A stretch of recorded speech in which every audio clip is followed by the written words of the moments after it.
예수님의 부활의 능력이 저와 여러분들을 회복시켜 주실 줄로 믿습니다. 여러분, 팀 켈러라고 하는 유명한 목사님이 계셔요. 몇 해 전에 췌장암으로 세상을 떠나셨습니다마는 이 시대에 가장 두드러지고 귀하게 쓰임받은 목사님이십니다. 그분의 저서 가운데 부활을 입다라고 하는 책이 있어요. 이 책을 보면 이 세상을 살아가는 믿음의 자녀들이 십자가의 은혜는 너무도 소중히 여기는데 부활의 능력을 과소평가하는 것에 대한 안타까움을 지적한 적이 있습니다. 그러면서 실예를 들었어요. 그가 첫 번째로 실례로 든 사람이 프린스턴 대학교의 유명한 찰스 핫지라고 하는 학자가 있습니다. 그분의 그 책에 보면 예수님의 십자가의 은혜에 대해서는 무려 176페이지를 기록했어요. 십자가가 무엇인가? 그 십자가의 은혜로 살아가는 것은 어떤 것인가? 정의를 교육학적으로 잘 해놓았거든요. 그런데 예수님의 부활에 대해서는 단 4쪽에 불과하게 기록을 해놓았다고 합니다. 이제 그러면서 이런 신뢰들을 들면서 그가 또 예로 든 사람이 샘 올베리라고 하는 이 목사님의 이야기를 기록해 놨어요. 그 샘 올베리는 어떻게 이야기를 하냐면 많은 그리스도인들이 부활을 믿고 부활절마다 그 믿음을 고백하지만 남은 한 해 동안 사실상 그것을 도로 서랍에 처박아 둔다, 이렇게 기록을 해놨어요. 부활의 능력이 너무도 소중한데 그 소중한 은혜와 능력을 서랍 속에다가 처박아 둔다는 것입니다. 그가 이야기하는 것은 어떤 것이냐면 우리에게 부활의 은혜로 어떻게 내 삶을 회복시킬 것인가 라고 하는 부활의 능력에 대한 사용 설명을 믿음의 사람들이 알고 있지 못하다, 이렇게 지적을 했어요. 그러면서 성경적으로도 팀 켈러가 부활은, 예수님의 부활은 복음이다, 이렇게 직격합니다. 그 복음이다라고 직격하는 근거가 사실 사도 바울의 유명한 부활장으로 알려져 있는 고린도전서 15장에 기록이 되어져 있거든요. 그래서 저도 우리 성도 여러분들과 제가 부활이 왜 복음인지를 길지만 우리 함께 고린도전서 15장 1절에서 4절을 읽어보고 싶습니다. 시작. 형제들아, 내가 너희에게 전한 복음을 너희에게 알게 하노니 이는 너희가 받은 것이요 또 그 가운데 선 것이라. 너희가 만일 내가 전한 그 말을 굳게 지키고 헛되이 믿지 아니하였으면 그로 말미암아 구원을 받으리라. 내가 받은 것을 먼저 너희에게 전하였노니 이는 성경대로 그리스도께서 우리 죄를 위하여 죽으시고 장사 지낸 바 되셨다가 성경대로 사흘 만에 다시 살아나사. 아멘. 성경대로 우리 죄를 위하여 죽으시고 다시 살아나신 것이 15장 1절 복음이라는 거예요. 사도 바울이 이야기하는 그 복음의 능력은 어떤 것이냐면 부활의 능력으로 우리가 새롭게 된다, 거듭난다, 인생이 변화된다, 회복된다라는 이야기입니다. 그러면 바울이 복음의 능력을 통해서 우리에게 그 회복의 은혜, 변화가 이루어지는 그 놀라운 능력이라고 증거하는 것을 우리는 예수님의 12 제자들의 회복을 통해서 실제로 좀 확인해 보고 싶습니다. 오늘 본문에 의하면 부활하신 예수님이 제자들에게 3번째로 찾아가신 말씀이에요. 그러니까 오늘 본문 이전에 2번씩이나 제자들이 예수 그리스도, 부활하신 예수 그리스도를 만났습니다. 그런데 예수 그리스도를 목격하고도 그들의 삶이 예수님을 향하여, 주님이 맡기신 복음을 향하여 달려가는 것이 아니라 오늘 보게 되면 도저히 이들이 진짜 예수님의 제자가 맞을까라고 생각이, 의구심이 들 정도로 그들의 삶이 세속적으로 타락해 있다라는 걸, 퇴보해 있다라는 걸 저와 여러분들이 알게 됩니다. 먼저 우리가 본문 3절을 띄워놔 주시면 이렇게 이야기를 해요. 시몬 베드로가 나는이란 말이 굉장히 중요한 단어이거든요. 요한복음에서 물고기 잡으러 가노라, 이렇게 이야기를 했어요. 부활하신 주님을 만나고도 물고기 잡으러 가노라 이렇게 이야기를 한 이유가 어디에 있을까를 먼저 저와 여러분들이 생각해 봐야 할 것 같습니다. 사랑하는 성도 여러분, 베드로의 직업이 당연히 물고기 잡는 어부라고 하는 것은 저와 여러분들이 잘 알고 있어요. 그런데 베드로가 부활하신 주님을 목격하고도 나는 물고기 잡으러 가노라, 이 말이 어떤 거냐면 나는 다시 옛사람으로 갈 테니까 너희들은 어떻게 할 거냐라고 하는 나머지 6명에 대한 결단을 촉구하는 말이거든요. 근데 중요한 것은 이 함께 있었던 베드로뿐만 아니라 7명이 오늘 우리가 읽은 명단을 보면 들어가 있거든요. 그들 모두가 다 나도 물고기 잡으러 가겠노라 이렇게 따라가는 장면이 오늘 본문 가운데 기록이 되어져 있어요. 그런데 여러분, 중요한 것이 어떤 것이냐면 이들 가운데 물고기를 잡는 일과 상관없는 제자들이 있어요. 그것이 누구냐면 도마와 나다네엘입니다. 그들은 초대교회사에 의하면 어부들이 아니에요. 그런데 이들 모두도 어떻게 베드로의 충동에 이끌려서 물고기를 잡으러 가는 것으로 성경이 기록하고 있습니다. 그런데 이것이 베드로의 실족이라고 하는 것을 우리가 먼저 생각해야 돼요. 왜냐하면 나는 물고기 잡으러 가노라가 단순히 신앙의 퇴보 정도가 아니라 베드로의 실족이자 자기 자신뿐만 아니라 다른 사람을 실족해 하는 일이라고 하는 것을 우리 성도 여러분들이 한번 생각해 봐야 돼요. 왜냐하면 우리가 이쪽 복음서만 보면 이 상황이 얼마나 이 엄위한 상황인지를 알 수가 없지만 누가복음을 한번 찾아보려고 그래요. 누가복음 22장 31절에서 32절 한번 읽어보겠습니다. 시작. 시몬아 시몬아 보라 사탄이 너희를 밀가부르듯 하려고 요구하였으나 그러나 내가 너를 위하여 내 믿음이 떨어지지 않기를 기도하였노니 너는 돌이킨 후에 내 형제를 굳게 하라. 아멘. 예수님의 마지막 베드로를 향한 부탁이 어떤 것이었냐면 시몬아, 옛날 베드로 이전의 이름 아닙니까? 이 베드로가 뜨끔했어야 될 상황이라는 것 우리가 익히 잘 알고 있죠. 뭐라고 얘기했냐면 사탄이 너를 나에게 청구했다라는 것입니다. 무슨 말이냐면 예수님, 사탄이 이렇게 얘기하는 거예요. 베드로를 나의 손에 넘겨주세요. 마치 욥을 하나님께 청구해서 사탄이 시험하기로 한 것과 동일한 상황이 벌어지고 있어요. 예수님께서 그러한 베드로를 위하여 넘겨준 것이 아니라 간절히 기도했습니다. 기도한 내용을 우리가 한번 잘 돌이켜보면 첫 번째, 믿음이 떨어지지 않게 해주세요. 어떤 상황 속에서도 베드로의 믿음이 떨어지지 않게 해주세요. 두 번째, 돌이키게 해주세요. 세상이 아니라 중요합니다. 십자가를 향하여 다시 돌이키게 해주세요. 세 번째 부탁이 어떤 것이었죠? 기도가 다른 사람들을 믿음을 굳건하게 해주는 역할을 하게 해주세요. 그러니까 이 대목을 읽어보면 여러분, 베드로는 예수님의 최후의 보루입니다. 12명의 제자뿐만 아니라 앞으로 베드로 고백 이후에 세워질 교회가 세워지느냐 마느냐의 절체절명의 위기에 있을 때 그래도 예수님은 베드로에게 그러한 세 가지의 사명을 주고 간절히 기도한 것을 보게 돼요. 그런데 베드로가 이 예수님의 부탁, 예수님의 간곡한 기도를 거부한 거예요.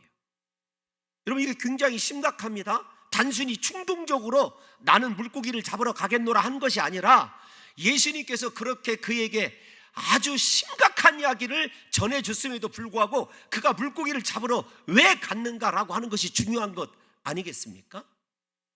제가 앞에서 베드로가 실족했다, 다른 제자들도 실족하게 만들었다 단언하는 이유가 왜 그런가를 조금씩 말씀을 해드리면, 먼저 요한이 제자들의 이름을 기록할 때 베드로의 이름 그리고 도마나 나다네엘에 대해서는 실명을 기록해요. 왜 그러냐면 우리가 요한복음을 읽어보시면 1장과 2장에 제일로 먼저 등장하는 사람, 요한복음 앞부분에 등장하는 사람이 이 세 사람이 있거든요. 앞에서 도마와 나다네엘은 어부가 아니라고 말씀을 드렸습니다. 근데 마지막에 그 사람들의 이름을 다시 기록하기는 해요. 그런데 정작 자신의 이름 복음서에서 그렇게 많이 나오는 야고보와 요한, 세베대의 아들들, 야고보와 요한의 이름은 기록하지 않아. 요한복음에 그냥 세베대의 아들들이라고 넘어갑니다. 게다가 가장 중요한 이 요한복음에서 쓰임 받고 있는 두 사람의 이름을 기록하지 않아요. 누구냐면 빌립과 안드레입니다. 안드레와 빌립의 이름이 빠져 있어요. 그래서 저는 개인적으로 무명으로 마지막에 처리한 두 사람, 이름 없는 자들이 빌립과 안드레일 것이다, 이렇게 추측을 해요.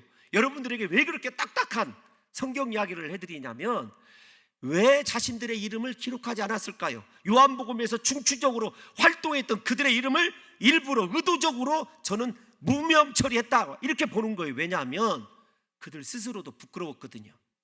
우리가 베드로의 충동에 의하여 예수 그리스도의 간절한 부탁을 외면하고 세속으로 나간 것에 대한 진정한 뉘우침 내지는 수치와 부끄러움으로 그 사실을 알고 있다는 것을 우리가 알 수 있습니다. 왜냐하면 일반적인 해석에 의하면 이 7이라고 하는 숫자가 완전함을 의미하기 때문에 이거 개인들을 얘기하는 것이 아니다, 제자 공동체를 얘기하는 것이다, 이것이 일반적인 주석의 이야기입니다. 그런데 저는 그 해석에 대해서 100% 동의할 수 없는 거예요. 사랑하는 성도 여러분, 베드로도 그 다음에 이 요한도 다른 제자들도 왜 이렇게 실족하게 되었을까를 한번 생각해 봐야 하는 것입니다. 왜 그럴까요? 예수 그리스도를 따라다녀 봤거든요. 부활의 주님을 만나봤어요. 이거 중요합니다.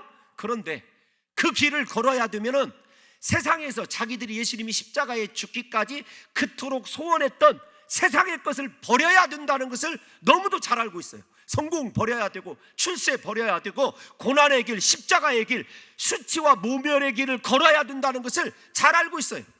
그러니까 십자가에 죽으시고 부활하신 것이 그들의 생각의 경계표예요. 경계선입니다.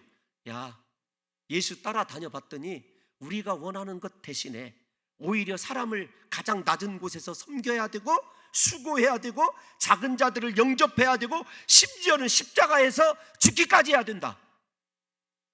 예수 그리스도의 죽음과 부활이 내 인생에 내가 그토록 소원하는 세상의 것과는 아무 상관이 없다라는 갈등 속에서 베드로와 이 제자들이 세상을 선택한 본문이라는 것을 우리 성도 여러분들이 아셔야 돼요.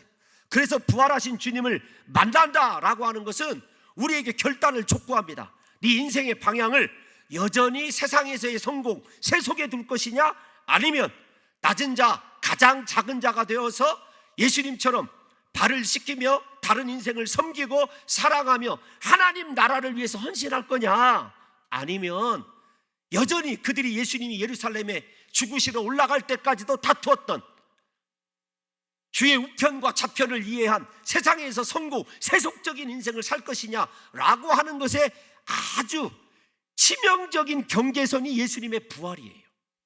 사랑하는 성도 여러분들과 제가 오늘 부활하신 예수님을 앞에 두고 생각해 보세요. 내 인생은 예수 그리스도 부활하신 주님을 알기는 압니다. 그런데 베드로처럼 나는 고기를 잡으러 가겠노라, 세상에서 한번 성공해 봐야 되겠다, 이제 내 방식대로 예수님이 내가 원하는 걸 들어주지 않았으니 내가 내 방식대로 한번 성공해 봐야 되겠다라고 하는 그런 마음이 우리 가운데는 없는지를 한번 생각해 봐야 한다는 것입니다. 사랑하는 성도 여러분들이요, 오늘 본문에 보게 되면은 우리들에게 너의 인생은 부활을 경계 삼아서 어디에 있느냐예요. 예를 들면 조금 더 들어가 볼까요? 베드로처럼 다른 사람들까지 실족시키며 믿음의 자리, 예배의 자리에서 떠나게 하는 사람인가, 아니면 나로 인하여 함께 힘들지만 십자가의 길, 고난의 길, 예수 그리스도께서 원하는 사명자의 길로 걸어가게 하는 선한 영향력을 끼치는 사람인지를 저와 여러분들이 생각해 봐야 돼요. 인생에 우리가 성공이란 말을 좀 긍정적으로 해석해 보면, 성공은요, 영향력이 있어요. 내 믿음이 다른 사람에게 어떤 영향을 끼치는가, 나의 기도가 우리 공동체에 어떤 유익을 주는가, 나의 충성과 헌신이 다른 사람에게 걸림돌이 아니라 그들을 살게 하고 소망을 주는 것인가, 아니면 나의 모든 것 때문에 오히려 상처받고 하나님이 원하시는 자리를 떠나는 사람들이 늘어가고 있는가? 우리 함께 내 신앙을 점검해 봐야 한다는 것입니다. 사랑하는 성도 여러분들이요, 우리가 이 베드로의 이야기, 제자들의 이야기를 보면서 우리도 훗날에 내 이름을 좀 기록할 수 없을 정도의 수치스러움과 부끄러움을 경험하게 되는 날이 여러분 오게 하지 말고, 오늘 예수 그리스도께서 그러함에도 불구하고 그 제자들을 회복시켜 주시는 부활의 주님이 저와 여러분들에게 찾아오셔서 오늘 베드로가 회복되는 그 과정이 저와 여러분들에게도 그대로 적용됨으로 말미암아 하나님께서 주시는 회복의 은혜가 오늘 우리 사랑하는 성도들에게 임하시기를 예수님의 이름으로 축원합니다. 여러분, 베드로는 그래서 나름대로 예수님께서 원하시는 길이 아니라 자기가 얻고자 하는 길을 걸어갔던 거예요. 그런데 그 결과가 어떤 것입니까? 3절을 한번 띄워놔 주시면 3절에 보면 이렇게 되어 있어요. 그날 밤에 아무것도 잡지 못하였다. 자신의 노력이면 예수님의 부활, 예수님의 맡기신 사명은 예수님 잠시만요, 내가 세상에서 성공하고요, 내 꿈을 이루고요, 내 야망을 이루고 하겠습니다. 언제나 우리도 뒤로 그렇게 하나님의 부르심에 대하여 발을 빼면서 거절할 때가 있지 않습니까? 그런데 그 세상에서 그렇게 노력한 결과가 어떤 거냐면 아무것도 잡지 못했어요. 빈손 인생이 되고 만 것입니다. 중요한 것이 어떤 것이냐면 이 말씀이 예수님을 떠난 인생들의, 예수님을 떠나서 내 힘으로 세상에서 성공해 보고자 하는 인생들의 마지막 결론이라는 거예요. 무엇보다도 오늘 본문의 모습을 보게 되면, 베드로의 모습을 보게 되면 예수님께서 베드로를 비롯해서 제자들을 처음 불렀을 때 누가복음 5장 말씀을 생각나게 합니다. 누가복음 5장에 보면 밤이 새도록 수고하였지만 그들이 잡은 것이 없나이다. 기억나십니까? 예수님께서 깊은 데로 가서 그물을 내려라. 그들이 친구 배까지 빌려야 될 정도로 그렇게 많은 고기를 잡았어요. 중요한 것, 예수님을 만나기 전에 그들의 인생은 어떤 것이냐면 빈손 인생이었어요. 잡은 것이 없는 인생이었습니다. 우리가 어쩌면 우리 성도 여러분들과 저도 예수 떠나면 내가 아무리 세상에서 잠시 성공하는 것처럼 보여도 마지막은 빈손이 될 거다, 잡은 것이 없는 것이 될 것이라고 하는 사실을 다 알고 있어요. 알고 있음에도 불구하고 베드로처럼 나는 고기 잡으러 가노라, 내가 세상에서 꿈을 한번 이루어 봐야겠다는 생각을 가지고 예수님이 원하시는 자리가 아닌 내가 원하는 자리를 향하여 달려가는 것이 어쩌면 우리들의 모습인 줄 모른다는 얘기입니다. 사랑하는 성도 여러분, 잡은 것이 없는 삶, 얻는 것이 없는 삶, 이것이 예수 떠난 베드로 인생의 대명사라는 것이에요. 우리 사랑하는 성도 여러분들이 잘 아는 것 있지 않습니까? 그 잘 아는 것이 어떤 거냐면 예수님의 말씀이에요. 우리가 예수님 떠나서는 아무것도 할 수 없다, 예수 떠나서는 살 수 없다라는 생각이 영원까지 저와 여러분들의 이 마음속에 가장 큰 울림으로 작용하시기를 예수님의 이름으로 축원합니다. 그런데 여러분, 더 중요한 것은 어떤 것이냐면 이들이 세상에서 성공하려고 혈안이 되어 있어요. 혈안이 되어 있다는 것을 어떻게 아냐면 본문 4절을 한번 띄워놔 주세요. 본문 4절 말씀 한번 보겠습니다. 읽어보겠습니다. 시작. 날이 새어갈 때 예수께서 바닷가에 서셨으나 제자들이 예수이신 줄 알지 못하는지라. 부활하신 주님이 저와 여러분 곁에 서 계셔요 지금. 그런데도 내 시선이, 내 마음이 어디에 집중되어 있냐면 세상 것에 집중되어 있어요. 세상의 일에 내 마음이 온통 쓰여져 있으니까 예수님을 발견하지 못하는 거예요. 저것이 제자들의 큰 비극입니다. 사랑하는 성도 여러분들의 눈에 부활하신 예수님이 보입니까? 아니면 아직도 세상 것이 더 크게 보여서 내 인생이 예수님이 원하지 않는 길로 달려가고 있는지를 한번 고민해 봐야 한다는 거예요. 예수님께서 물어보시죠. 우리 5절 말씀 한번 띄워놔 주세요. 예수님이 물어보십니다. 얘들아, 너희에게 고기가 있느냐? 여기 얘들아라고 하는 말이 상당히 중요한 친근한 말인 걸 잘 아십니다. 너희에게 고기가 있느냐? 이 질문이에요. 예수님이 책망하지 않으십니다. 베드로와 제자들에게 내가 그렇게 너희에게 간곡히 부탁했건만 너희가 나를 버리느냐? 왜 그래서 책망하는 것이 아니라 진짜 현실적인 질문을 하는 거예요. 너희가 나를 떠나서 세상에서 한번 그렇게 성공하고 출세하기를 원했었지. 그래, 너희 손에 지금 잡혀있는 것이 무엇이냐 물어보는 거예요. 중요한 건 고기라고 하는 단어입니다. 예를 들면 헬라어, 여러분 고기를 쓸 때 대충 두 개의 단어가 쓰입니다. 하나는 익투스라고 하는 단어도 쓰여지고, 또 하나는 어떤 단어가 쓰이냐면 옵사리온이라고 하는 단어가 쓰여져요. 다 생선, 물고기를 이야기합니다. 주님이 너희에게 고기가 있느냐? 이 고기는 그 물고기 생선이 아니에요. 우리말 성경의 번역이 약간 혼동을 주고 있어요. 어떤 거냐면, 여러분 저 단어는 정확하게 프로스파기온이라고 하는 단어예요. 신약 성경에서 딱 한 차례 쓰여지는 단어입니다. 다시요, 생선을 나타내는 옵사리온도 아니고 물고기도 아니에요. 프로스파기온입니다. 이 프로스파기온이라는 뜻은 어떤 것이냐면, 물고기라고 하는 의미가 아니라 식탁 위에 차려져 있는 산의 진미를 뜻하기도 해요. 즉 진귀한 음식을 뜻하는 말입니다. 예수님이 무엇을 물어보셨냐면, 이 단어를 가지고 원문 그대로 해석을 해보면 이런 뜻이에요. 얘들아, 너희들이 밤새도록 수고했는데 정말 귀한 것, 모든 사람들이 꿈꾸는 인생의 성공을 하였느냐? 라고 하는 질문이에요. 책망 대신에 네가 나의 명령을 버리고 내가 너에게 맡긴 십자가 사명을 버리고 세상에서 그토록 얻고자 했던 것 얻었느냐? 이렇게 물어보시는 거예요, 주님이.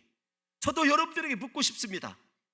사명의 자리를 떠나고 예수님이 내게 베푸신 은혜를 떠나서 세상에서 그렇게 수고하고 노력했는데 마지막 순간에 예수님께서 찾으시는 네가 그토록 얻기를 원하는 진귀한 것, 인생의 성공이 네 손에 있느냐? 주님이 이렇게 물어보신 거죠. 근데 중요한 것이 어떤 거냐면, 이건 종말적인 질문이에요. 이 질문이, 우리가 마태복음으로 가볼까요? 마태복음 25장에 예수님의 마지막 5번째 설교가 나와요. 그럴 때 이 지혜로운 충성된 잘하였도다 인정받는 달란트 비유 있지 않습니까? 그들이 하나같이 주인에게 이야기하는 것이 내 손에 있는 것을 얘기합니다. 남긴 것을 얘기해요. 내가 5달란트 남겼나이다, 2달란트 남겼나이다. 여러분 깊이 생각하셔야 됩니다. 현실적인 질문이긴 한데, 그래요, 여러분들이 세상에서 성공도 하고 여러분들의 꿈도 이루는 거 중요합니다. 그런데 주님이 찾으시는 것, 저와 여러분들에게 맡기신 사명, 하나님께서 내가 이루어지기를 너만이 이룰 수 있다, 베드로야 네가 이루어야 되고, 저에게도 홍목사야 너만이 이룰 수 있다, 그 이룰 수 있는 것, 여러분들에게 맡기신 것 찾으시는 그날에 너희에게 맡긴 가장 진귀한 것이 남아있느냐? 있느냐 물어봤을 때, 여러분 여기 있습니다, 이렇게 대답할 수 있는 인생이 종말에 하나님의 심판대 앞에서 잘했도다 착하고 충성된 종 아니겠습니까? 제자들은 없나이다예요. 이게 정상이죠. 예수님께서 이미 제자들에게 가르쳐 주셨어요. 요한복음에서 우리가 잘 아는 말씀 아닙니까? 요한복음 15장 5절 한번 읽어볼까요? 요한복음 15장 5절 시작. 나는 포도나무요 너희는 가지라. 그가 내 안에 내가 그 안에 거하면 사람이 열매를 많이 맺나니 나를 떠나서는 너희가 아무것도 할 수 없음이라. 아멘. 예수 떠나서는 우리가 아무것도 할 수 없어요. 그런데도 불구하고 베드로와 제자들은 예수님 떠나서 한번 인생의 진귀한 고기를 얻는 성공을 그토록 꿈꿨다는 거죠. 그런데 없나이다예요. 여러분 다시 좀 우리에게로 돌아올까요? 지금 이 시간에 예수님께서 여러분들에게 무엇이 있느냐 물어보셨을 때, 예, 주님이 나에게 맡기신 이 십자가 사명이 내게 있나이다, 이렇게 대답할 수 있느냐고요. 더 나아가서 심판대 앞에 섰을 때, 사랑하는 아들아, 내가 이 세상 살아가는 동안에 너에게만 부탁한 그 사명이 네 손에 있느냐? 그렇게 물어보셨을 때, 물어보신다면 저와 여러분들이 주여 내가 이것을 남겼나이다, 이렇게 대답할 수 있는 인생이 진짜 성공한 인생이에요. 이 세상의 것들은 썩어 없어질 것 아니겠습니까? 그러므로 부활의 아침에 물어봐야 돼요. 뭘 물어봐야 되냐면, 내 인생 진실로 주님이 원하는 것들로만 채워져 있는지를 한번 물어봐야 한다는 것입니다. 여러분 6절을 보게 되면 예수님께서 책망 대신에 질문하시고, 얘들아 너희들이 그토록 원하는 것 내가 얻도록 할게. 오른편에 그물을 내려라. 여러분, 우리가 잘 아는 153 모나미의 기적이 일어난 것 아니겠습니까? 그런데 중요한 게 있어요. 어떤 거냐면 물고기에 초점을 맞춰서는 안 됩니다. 무엇에 초점을 맞춰야 되냐면 그들이 그토록 원하는 것을 얻도록 해주신 예수님에게 초점을 맞춰야 되죠. 여러분, 무슨 말입니까? 이 말은 다른 말이 아니에요. 예수님 없이는 내가 이 땅에서 얻고자 하는 것마저도 얻을 수 없다. 그러나 예수 안에 있고 끝까지 말씀대로 살아가면 이 땅에서 열매를 많이 맺을 수 있을 뿐만 아니라 예수님께서 반드시 내가 원하는 모든 것을 이루어 주실 수 있는 전능하신 하나님이란 사실을 제자들에게 다시 보여주는 거예요. 그런데도 베드로처럼 오늘날 우리도 예수님 없이, 예수님의 말씀 없이, 말씀 안에 거하는 삶 없이 내가 무언가를 얻을 수 있다고 착각한다면 그거 정말로 우리가 돌이켜야 될 첫 번째 삶의 회개의 제목이라는 것을 분명하게 아셔야 된다는 거예요. 근데 중요하게 이렇게 기적 가운데서, 기적이 아니라, 물고기가 아니라 예수님을 바라본 제자가 7절에 보면 나와 있어요. 7절에 보면 다른 사람들은 물고기를 잡고 그거 돌보느라 정신이 없을 때 딱 한 사람, 그의 사랑하는 제자 누구입니까? 요한이에요. 요한이 베드로에게 이렇게 얘기합니다. 주님이시다. 주님이시다. 여러분, 이 한마디가 굉장히 중요한 말이에요. 베드로요, 우리 인생의 주인이 찾아오셨다라는 거예요. 여기서부터가 중요한 것입니다. 사랑하는 성도 여러분, 지금 바라보고 계신 것이 세상에서 주님이 주신 여러분 물질이고 성공이고 행복입니까? 아니면 그 뒤에 언제나 나와 함께 하시고 나를 지키시는 부활하신 주님입니까? 4절에 보면 분명히 주님을 알아보지 못했던 제자들이 축복을 경험하면서 무엇을 인정하냐면, 야, 이 축복은 내 힘으로 얻을 수 있는 것이 아니라는 사실을 자각하게 되고, 그때 발견한 것이 부활하신 예수님 아니겠습니까? 그런데 여러분, 우리에게도 중요한 것은 물고기가 아니라 예수님이어야 된다는 사실을 아무리 강조해도 지나치지 않죠. 그런데도 우리는 예수님이 주신 것들, 세상의 것들에 빠져서 나를 위해서 십자가에 못 박혀 죽으시고 부활하신 주님을 바라보지 못하고 그분이 내 인생에 찾아오심을 느끼지 못한다면 그보다 더 큰 비극이 어디에 있느냐고요. 여러분, 요한으로부터 주님이시란 말을 들은 베드로를 한번 볼까요? 7절 말씀 다시 띄워놔 주세요. 너무 요한복음 내에서 중요한 말이거든요. 베드로가 세상 일에 얼마나 열심히 일하십니까? 겉옷까지 벗어버렸어요. 그리고 주님을 다시 인식하는 순간에 겉옷을 입었어요. 근데 여러분, 이것을 이 장면만 놓고 보시면 잘 요한이 왜 이런 말씀을 기록했는지 이해가 되지 않아요. 요한복음 내에 겉옷을 벗고 입은 사건이 두 차례 등장을 하죠. 하나는 언제입니까? 예수 그리스도께서 제자들을 발을 씻기실 때 겉옷을 벗으셨어요. 적어도 왕이신 예수님께서 제자들의 발을 씻기시기 위하여 겉옷을 벗으시고, 요한복음 13장입니다. 허리에 수건을 두르시고, 요한복음 내에 기록은 안 되어 있습니다만 제자들의 발을 씻기기 위하여 그분이 무릎을 꿇으셨어요. 제자들 앞에 가장 낮은 모습으로 나타나신 거죠. 즉 하나님의 일을 위하여, 제자들을 사랑하는 하나님 나라를 위하여 예수님은 겉옷을 벗으셨어요. 베드로는 겉옷을 언제 벗었냐면 진짜 사람을 섬기고 예수님이 필요할 때 벗은 것이 아니라 세상의 자기 일을 위해서는 겉옷을 벗었어요. 이게 중요하게 요한이 베드로의 변화됨을 이야기하는 거예요. 어떻습니까? 하나님께서 저와 여러분들에게 달란트도 주시고 은혜도 주시고 능력도 주셨어요. 얘야, 내 소원은 너를 통해서 내 나라가 확장되는 것이다. 복음을 증명하는 삶이다. 그런데 하나님의 거룩한 일을 위해서는요, 내 구원이 겉옷이 상징하는 거요, 내 정체성 아닙니까? 한 번도 벗은 적이 없으면서도 세상에 나가서 조그마한 이익 앞에서는요, 내 모든 수치가 드러나도 좋고 내가 다른 사람들이 무슨 손가락질해도 괜찮아요. 돈만 얻을 수 있다면, 목표를 이룰 수만 있다면. 베드로의 모습이 그 모습이에요. 사랑하는 성도 여러분, 다시 한번 오늘 이 부활주일에 한번 물어봐야 돼요. 나는 정말로 하나님 나라를 위하여 내 모든 것을 상징하는 겉옷을 벗어본 적이 있는가? 주님이시다라는 말을 들었을 때 베드로가 정신이 바짝 나죠. 그래서 그가 챙겨 입은 것이 겉옷이에요. 겉옷. 아, 내가 제자지, 예수님의 수제자지, 내가 사명자지, 믿음 떨어지지 않아서 내 동료들을 회복시켜야 될 하나님의 사명이 있는 자지, 회복되는 장면이 겉옷을 입는 장면이에요. 그리고 그에게 겉옷을 입게 되니까 믿음이 회복되어지게 되고, 옛날에 풍랑이는 바다 위를 걸었던 베드로의 그 믿음, 다른 사람은 한 번도 배를 버릴 생각하지 않았는데 배를 버려본 적이 있는 그 믿음이 회복이 되어져서 물 위로 뛰어들어 예수님께 걸어가는 베드로의 모습을 요한이 하이라이트로 우리에게 보여주는 거예요. 사랑하는 성도 여러분, 중요한 변화가 마지막에 하나 더 있습니다. 어떤 거냐면, 지금까지 나는 고기 잡으러 가노라, 세상의 고기, 성공이 베드로의 인생의 목적이었다면, 이제 물 위를 걸어서 누구를 향하여 달려갑니까? 예수님을 향하여 달려가게 되죠. 인생의 목적이 세상이 아니라 예수님이고, 인생의 꿈이 세상의 물고기가 아니라 하나님 나라로 바뀌게 되는 베드로의 모습을 요한이 헬라 문학의 기법을 통해서 우리들에게 보여주는 거죠.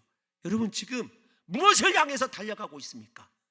주님이 맡기신 사명, 주님이 우리에게 입혀주신 사명의 겉옷을 잘 차려입고, 풍랑이는 바다 가운데서도 내 삶을 인도하실 그리스도 예수를 믿으며 내 인생의 고난에 발을 내디디고, 그것이 십자가의 길이라 할지라도 주님이 오라 하시는 길이기에 그 길을 향하여 달려가는 신앙의 사람으로 저와 여러분들이 서 있느냐라고 하는 것이죠. 여러분, 구절을 보게 되면 예수님께서 숯불을 마련해 놓고 있습니다. 숯불이 요한복음에 2차례 등장합니다. 숯불로 번역이 되어야 맞습니다. 그런데 한 곳에서는 그렇게 번역이 안 되고 그냥 불로만 나와요. 이 단어가 어디에 나오는 줄 아십니까? 예수님이 숯불을 준비해 두셨어요. 이렇게 생각을 하셔요. 그리고 어디로 가시냐면 요한복음 18장 18절로 가겠습니다. 시작. 때가 추운 고로 종과 아랫 사람들이 불을 피우고 서서 쬐니 베드로도 함께 서서 쬐더라. 아멘. 저 불이 숯불이란 말이에요. 저곳에서 예수님과 눈이 마주친 이후에 베드로가 예수님을 부인합니다. 생각해 보세요. 사람들이 마련한 숯불이 모든 것을 상실하고 예수님을 부인하기로 작정한 베드로의 추위를 녹여줄 수 있었을까요? 여러분, 한번 생각해 보십시오. 베드로는 정말로 그 숯불로 따뜻함을 느꼈을 거냐는 거죠. 그 숯불이 지금 뼛속을 넘어 마음 전체에 찾아온 추위를 물리칠 수 있었겠느냐는 거죠. 지금 잠시 생명은 보존할 수 있지만 예수 그리스도 편에서 차라리 고통당하고 함께 죽는 것이 그의 마음이 따뜻해지는 것 아니었을까요? 무슨 말이냐면, 여러분, 살얼음판 걷는 것 같은 인생의 길을 걸으시면서 세상의 그 자그마한 것 때문에, 잠시의 연명 때문에 고난의 길을 떠나지 말라는 거예요. 십자가의 길에서 예수님, 내가 진실로 다른 사람은 다 버릴지라도 나는 예수님 버리지 않고 예수님 따라가겠습니다라고 하는 일사각오의 신앙을 가지시고, 이 부활절에 우리에게서 회복되어야 될 것, 세상이 주는 따뜻함이 아니라 그리스도 예수가 주시는 추위라 할지라도, 고통이라 할지라도, 고난이라 할지라도 제가 그 길을 걷겠습니다, 이렇게 결단할 수 있는, 그것이 진정한 제자로서의 회복임을 믿으시는 우리 사랑하는 귀한 성도들 되시기를 예수님의 이름으로 축원합니다. 예수님께서 숯불을 통해서 베드로를 깨우쳐 주시는 거예요. 너 그곳에서 숯불가에서 나를 부인했지만 나는 숯불로 너희들에게 새로운 사명을 준다는 거죠. 그것이 어떤 거냐면 떡과 생선을 가져오라는 거예요. 여러분, 떡과 생선을 가져오라는 것 때문에 요한복음에서 일어난 마지막 만찬이다, 이렇게 최후의 만찬이다 주장하는 학자들과 저는 오병이어의 기적을 상징한다고 생각을 합니다. 여러분, 요한복음 6장에서 오병이어의 기적이 아주 중요하거든요. 왜냐하면 나는 하늘로서 내려온 생명의 떡이니 나를 먹는 자는 영원히 줄이지 아니하리라고 말씀을 주신 요한복음 6장을 기억해 보세요. 그런데 중요한 게 오늘 본문 23장 1절을 한 번만 띄워놔 주시겠습니까? 23장 1절을 한 번만 다시 띄워놔 주세요. 죄송합니다, 우리 방송팀. 갈릴리 바다를 이야기할 때 뭐라고 이야기를 하냐면 디베리아 바다라고 얘기를 해요. 사복음서에서 갈릴리 바다를 상징하는 게 갈릴리 바다, 그 다음에 무엇이라고 나오죠? 게네사렛, 그 다음에 디베랴예요. 그런데 유일하게 요한복음 6장에서만 갈릴리 바다를 디베랴라고 불러요. 그리고 이곳에서 디베랴라고 부릅니다.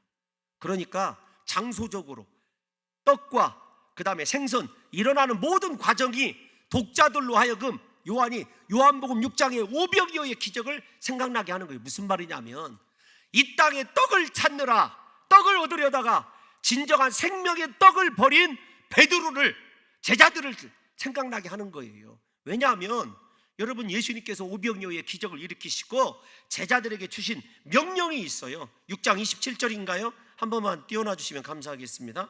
요한복음 시작. 썩을 양식을 위하여 일하지 말고 영생하도록 있는 양식을 위하여 하라. 이 양식은 인자가 너희에게 주리니 인자는 아버지 하나님께서 인치신 자니라. 아멘. 아멘. 예수님이 제자들에게 오병이어의 기적을 통해서 그들의 인생의 가치관을 바꿔놓습니다. 야, 세상에 썩을 양식을 위해서 일하지 말아라. 영생하도록 있는 양식을 위하여 일하라는 거예요. 사랑하는 성도 여러분들과 제가 예수님께서 십자가에 못 박혀 죽으심으로 말미암아 우리를 위해서 살을 다 찢어주시고 피를 흘려주셨을 뿐만 아니라 사망의 권세를 이기시고 부활한 것이 믿어진다면, 내 눈에 부활하신 예수님이 보여진다면, 여러분, 우리가 노력하는 것, 세상에서 일하는 것 중요합니다. 그런데 그 최종 목적이 영생을 위한, 하나님의 나라를 위하여 쓰임받기 위한 것이냐, 아니면 영원토록 썩어질 것을 위하여 하는 일이냐는 것을 우리 성도 여러분들과 제가 깊이 묵상해 봐야 됩니다. 여러분, 무엇을 위하여 그렇게 열심히 살아가십니까? 제가 열심히 살아가지 말라는 말이 아니지 않습니까? 부디 우리 사랑하는 성도 여러분들과 저의 인생이 예수님과 상관이 있었으면 좋겠고, 이 땅에서 빈손 인생이 아니라 나에게 충분히 153마리가 넘는 고기를 주신 뿐만 아니라 그렇게 많은 고기를 가지고도 그물이 찢어지지 않는, 즉 하나님이 주신 축복은요 완전하게 보존되어요. 우리가 세속에서 쓰이는 말 있지 않습니까? 앞으로 남고 뒤로 미치는 인생이 아니라 주님이 끝까지 보장해 주는 것이 주님이 주신 153 기적의 핵심 아닙니까? 그 주님이 저와 여러분의 인생을 충분히 채워주실 부활의 주님이라는 사실을 믿으신다고 한다면, 사랑하는 성도 여러분, 우리가 무엇을 위하여 일해야 될까요? 여러분, 그 일의 결과가 다시요 주님이 원하시는 것들로 여러분의 손에 채워져 있느냐고요. 예수님의 부활은 단순한 부활이 아닙니다. 그렇게 실족해 있었던, 세상을 향해 달려갔던 베드로를 회복시켜 놓은 것처럼 오늘 사랑하는 성도 여러분들과 제가 부활하신 주님을 만남으로 말미암아 하나님, 내가 영원한 하나님 나라를 위하여 주님께서 찾으시는 것이 있는 인생을 위하여 오늘부터 부활하신 주님이 이끄시는 대로, 나에게 소망 되신 주님이 말씀하시는 대로 내가 주를 위하여 내 인생을 드리겠나이다, 그렇게 결단하는 부활주일 되시기를 예수님의 이름으로 축원합니다.